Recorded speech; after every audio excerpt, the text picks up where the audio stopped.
Olá, bem-vindos à nossa análise de hoje. Sabe, muitas pequenas e médias empresas, as PMS, enfrentam aquele dilema, né? Crescer rápido é ótimo, claro.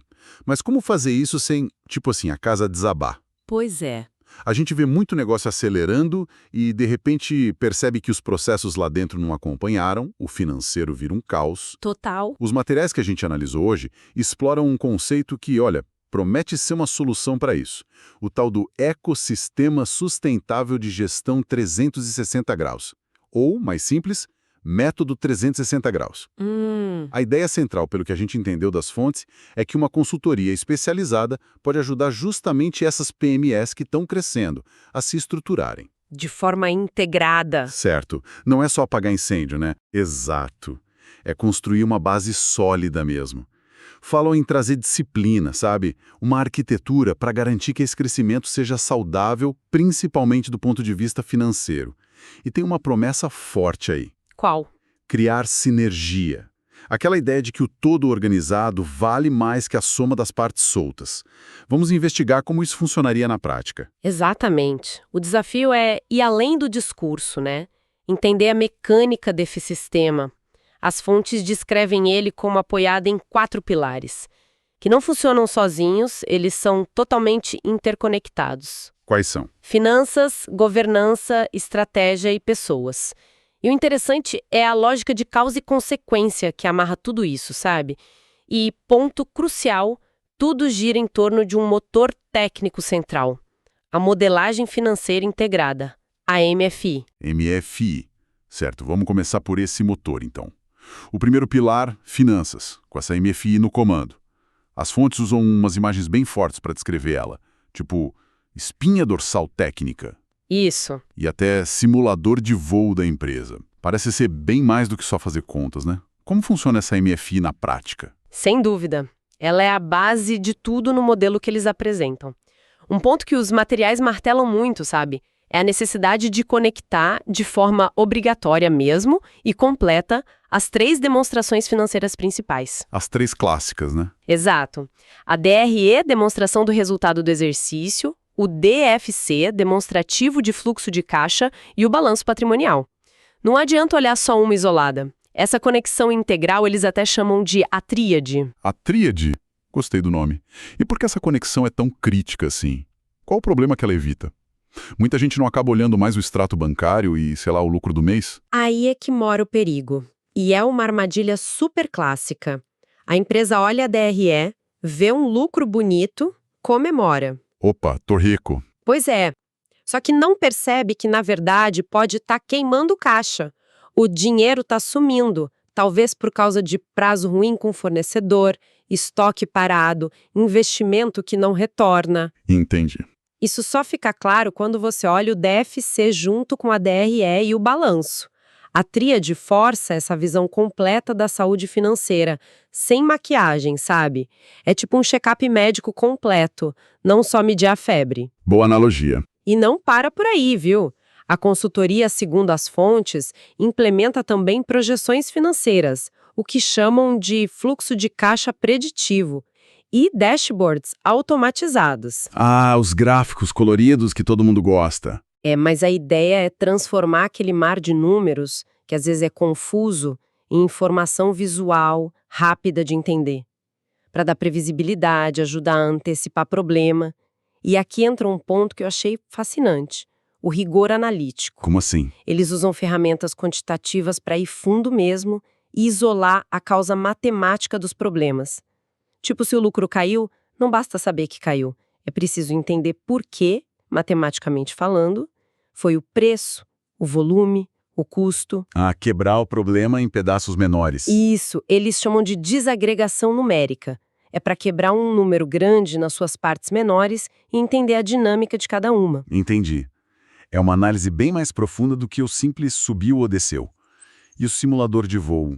Onde que ele entra nessa história toda? Então, o simulador de voo é MFI olhando para o futuro. Ele permite pegar a estratégia que a empresa está desenhando, sei lá, abrir uma filial nova, lançar um produto e quantificar isso. Testar a viabilidade financeira antes de botar o dinheiro na mesa. Interessante. Funciona também para validar grandes investimentos. o famoso CAPEX, né? Capital Expenditure. Os materiais citam critérios objetivos, como garantir que o valor presente líquido, VPL, desse investimento seja positivo. VPL positivo. O que isso quer dizer na prática? Simplificando bastante, é ver se o retorno que se espera do projeto trazido para o valor de hoje compensa o investimento inicial. Ou seja, antes de decolar com um plano ambicioso, você simula diferentes cenários ali na MFI e vê se o avião não vai cair por falta de combustível financeiro, entende? Faz total sentido. É um teste de estresse financeiro para as ideias. Ok. Então, se a MFI é essa espinha dorsal técnica, o próximo pilar, governança, é descrito como a defesa e o alicerce. Como ele se encaixa nisso tudo, protegendo essa estrutura? Boa pergunta. A governança é quem define as regras do jogo, sabe? E os controles para que a estratégia e as finanças funcionem como deveriam. O objetivo é duplo: garantir a integridade, tipo evitar fraude, desperdício, e a perenidade do negócio. E na prática, como a consultoria ajuda nisso? Na prática, nesse pilar, a consultoria ajuda a formalizar coisas que em PME às vezes ficam muito no informal, né? Políticas de controle interno, processos claros para aprovar despesa, definir a alçada, quem pode aprovar o quê, até qual valor.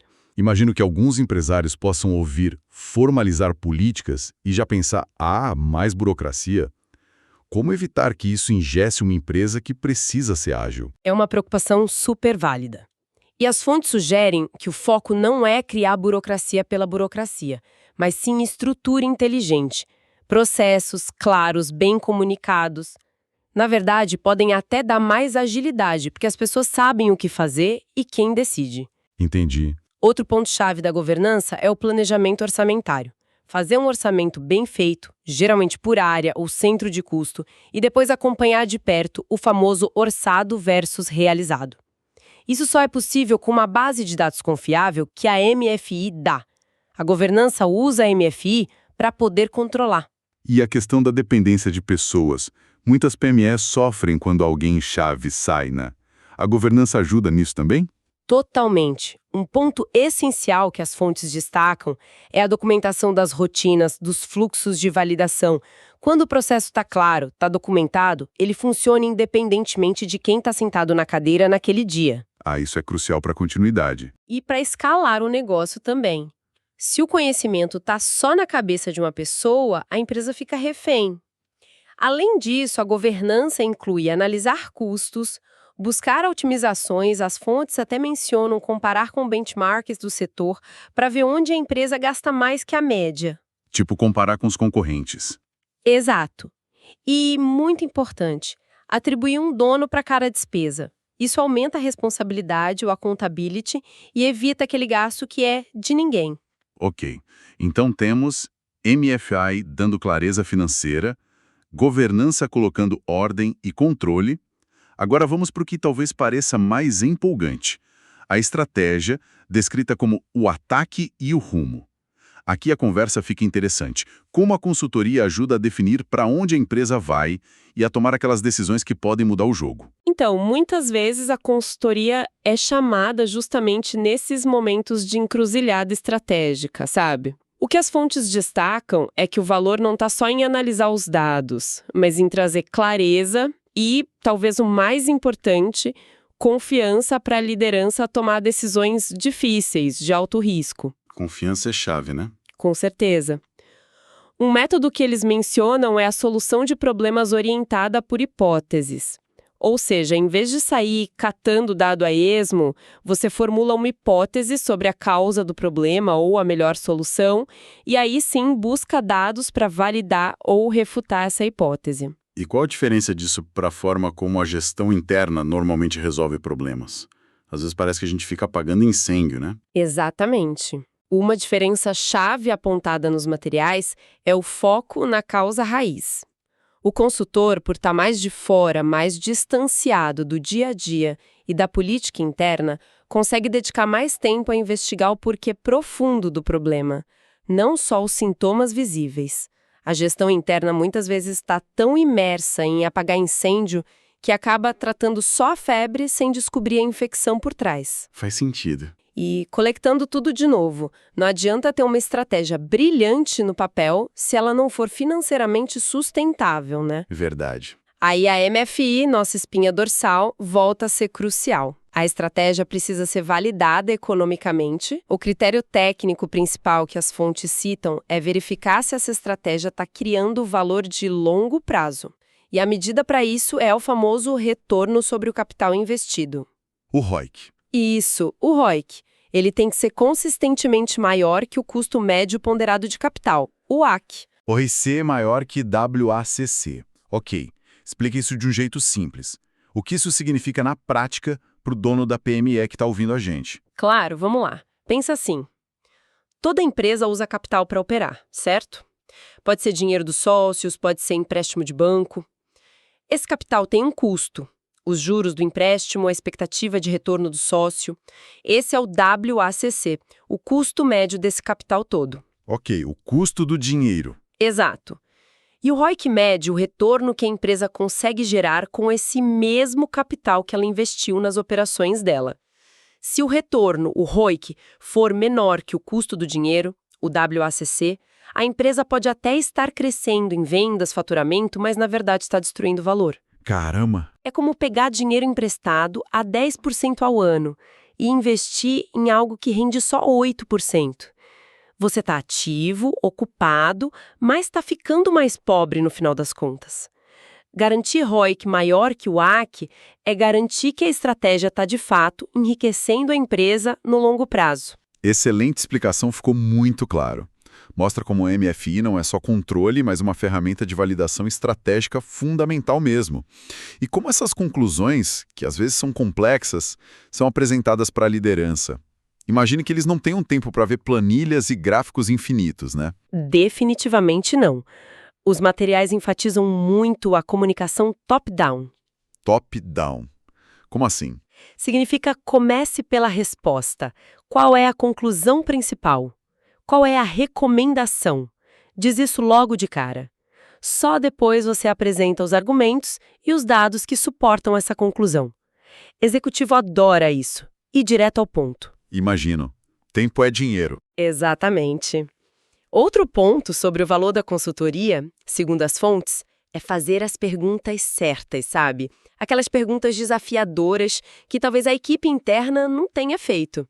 E, claro, tudo tem que ser baseado em fatos e dados. A credibilidade da recomendação depende da solidez da análise. Opinião sem dado não costuma funcionar muito nesse contexto. Entendido. Estrutura financeira robusta, regras claras com a governança, estratégia validada economicamente. Mas nada disso funciona sozinho, né? Chegamos ao último pilar, pessoas, o chamado motor humano. Com tanta análise, tanto processo, como as pessoas entram nessa equação? Elas não acabam sendo só peças numa engrenagem? Pelo contrário. Esse pilar é visto como absolutamente vital, porque no fim do dia quem executa a estratégia, quem opera os processos, quem lida com o cliente, são as pessoas. É verdade. Tinha uma transferência de confiança em relação à consultoria. E, talvez no mais importante, a equipe interna precisa aderir ao projeto. Não adianta impor de cima para baixo. Não funciona. E como se consegue essa adesão? Especialmente quando se mexe em rotina, introduz controle, fala em termos financeiros que nem todo mundo domina fácil, tipo ROIC, WACC. É um desafio real, sem dúvida. A consultoria, pelo que os materiais indicam, trabalha para ajudar a criar uma cultura mais orientada a dados, mas de forma acessível. Isso inclui ajudar a liderança a traduzir o financeiro, sabe? Tipo, simplificar a linguagem? Exato. Traduzir DRE, DFC, ROIC, WACC para a linguagem do chão de fábrica, do vendedor, do comprador. Mostrar como o trabalho de cada um impacta nesses indicadores. Se as pessoas não entendem a conexão, vira só mais um número abstrato lá na planilha. Entendi. Conectar o dia a dia com os números. Isso. E outro aspecto fundamental que diferencia uma boa consultoria é a transferência de habilidades.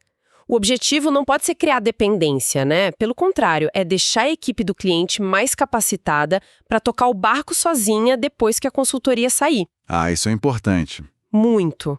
Isso envolve treinar, mentorar, E olha que interessante, construir alianças com os gestores e envolver a equipe do cliente durante o processo.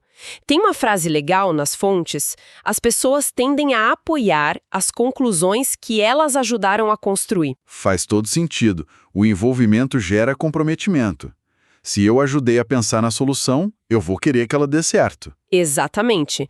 Se elas participam da análise, se sentem donas da solução também. E a questão dos incentivos?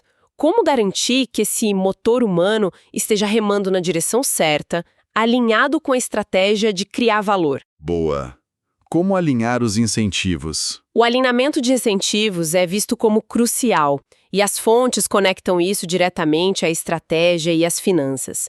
Os indicadores de desempenho, os KPIs da equipe, a participação nos lucros, a PLR, bônus, tudo isso precisa estar amarrado às metas de criação de valor de longo prazo. Ou seja, ligar com o ROIC maior que WACC, por exemplo. Exatamente. Não adianta premiar só o aumento de vendas se isso estiver destruindo margem ou exigindo um capital que a empresa não tem. Os incentivos devem refletir os objetivos estratégicos validados, como esse ROIC-WACC que a gente falou. Assim, o interesse individual ou da equipe se alinha ao interesse de longo prazo da empresa como um todo. Faz sentido? Perfeito, faz todo sentido. Passamos então pelos 4 pilares: finanças com a FI, governança, estratégia e pessoas, e vimos como eles se conectam de forma bem forte. Então, voltando àquela PME que está crescendo meio desordenada, depois de implementar esse método 360 graus, o que ela realmente ganha? Quais são os benefícios concretos que as fontes apontam? Olha, os materiais agrupam os benefícios em 3 grandes áreas que respondem bem àquele dilema inicial do crescimento caótico, sabe? Vamos lá, quais são? Primeiro, sustentabilidade e solvência financeira. Aqui entram alguns pontos que a gente já tocou. A disciplina da tríade DRE, DFC, BP conectados, que evita aquela confusão mortal entre lucro e caixa. Fundamental. O foco estratégico em criar valor real, ROIC, WACC, que garante a saúde a longo prazo e não só o crescimento a qualquer custo. E a redução de riscos, usando a MFI como simulador de voo para testar decisões, validar investimentos grandes, CAPEX com VPL 0, e monitorar limites importantes como os de endividamento, sabe? Os covenants bancários, por exemplo. Ok. Sustentabilidade financeira. Qual o segundo? O segundo grupo de vantagens é o aumento da produtividade e eficiência. Isso vem, primeiro, daquela capacidade de focar na causa raiz dos problemas, lembra, em vez de ficar só apagando incêndio ou tratando o sintoma. Isso libera tempo e energia da gestão. Certo. Segundo, a própria eficiência do consultor externo, que, segundo as fontes, pode se dedicar 100% ao projeto sem as distrações do dia a dia ou a política interna. E terceiro, a melhoria da capacidade de gestão da equipe interna mesmo, por causa daquela transferência de habilidades que a gente mencionou. O legado que fica. Exato. E também pelo impacto motivacional que um projeto de melhoria bem-sucedido pode gerar na equipe. Ver a coisa melhorar anima, né? Com certeza. E o terceiro benefício? E o terceiro grande benefício é a clareza e confiança para decisões. Muitas vezes, o que a liderança da PME busca não é só análise, mas a segurança, sabe? A validação externa baseada em dados para tomar aquelas decisões difíceis, que envolvem risco, podem afetar reputações. A consultoria traz essa segurança? Exatamente. E, fundamentalmente, a integração de tudo, estratégia, governança, MFI, pessoas, garante que a organização inteira esteja alinhada. As fontes usam a imagem de todos marchando na mesma direção, entendendo como o seu trabalho contribui para o objetivo comum, aquela sinergia que a gente falou lá no início, se materializa aqui. Excelente resumo. Então, a proposta desse método 360 graus é essencialmente pegar uma PME em crescimento acelerado, mas talvez um pouco perdida nos processos, e dar a ela uma estrutura de gestão robusta, com controles métricas que lembram até os de uma grande empresa, mas, idealmente, sem perder a agilidade. É por aí. O objetivo final seria permitir decisões mais rápidas, mais inteligentes porque são baseadas em dados, e assim garantir um crescimento que não só é rápido, mas também sustentável e lucrativo de verdade, né? Exato. Crescimento com qualidade. Finalizando nossa análise de hoje, fica bem claro que o método 360 graus, conforme descrito nas fontes que a gente viu, oferece um framework bem amarrado, bem estruturado para PMEs que buscam essa combinação de crescimento e solidez.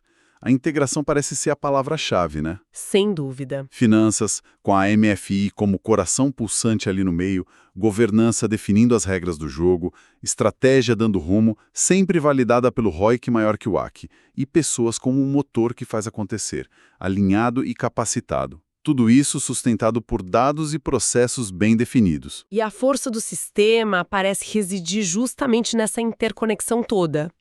Nenhum pilar isolado resolve o problema sozinho, né? É a combinação deles, com a MFI atuando como grande conector e validador quantitativo, que promete gerar esse valor sustentável. A MFI não é só mais um pilar, ela parece ser o sangue que circula entre todos os outros, garantindo que eles estejam saudáveis e trabalhando juntos. Muito bom. Isso nos deixa com uma provocação final para o nosso ouvinte pensar. Se esse método é tão estruturado assim, tão focado em dados, em métricas como o ROIC superar o AC, em processos documentados, como que ele conversa com a intuição empreendedora? Aquele feeling, sabe? Que muitas vezes guia as decisões iniciais e o crescimento de negócios menores. Boa questão. Será que essa abordagem tão rigorosa pode acabar, sei lá, matando um pouco a agilidade ou a capacidade de tomar riscos baseados mais na intuição, que também são importantes para inovar? Onde estaria o equilíbrio ideal entre a análise fria dos números e a paixão, a visão mais intuitiva do empreendedor na gestão de uma PME que quer crescer de forma estruturada? Fica aí a reflexão.